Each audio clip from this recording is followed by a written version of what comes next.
Alright, so in this writer's notebook exercise, this is designed to kind of get you into the mood of writing letters, to have that kind of direct address, but not just a full-out rant, but an actual form called the epistle.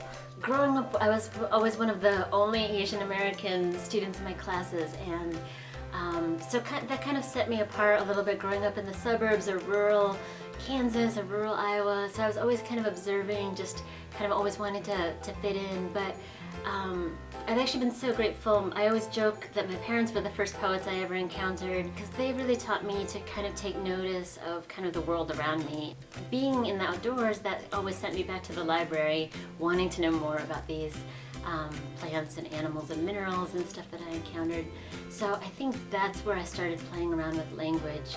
What is the joy of getting a letter as opposed to like a text or something like that? You know, I don't remember my exact first poem, and but I think, again, it wasn't until I was just kind of scribbling around in my notebooks where I thought, you know, if you put this word together with this verb, you create this mood or this tone or this atmosphere. And I'm sure I would never even classify what I was scribbling as poems, but that's where I got to kind of practice the musicality of language. Of the inside of a frog's lung. You know, something very specific, like a creepy crayon, basically. Come up with a creepy crayon, that would be probably best. Being a poet is really being in tune with the musicality of language. So even though what I would say, definitely when I was writing, I'd be mortified if anybody ever saw them, I think that's where I was playing around with the sounds of words together.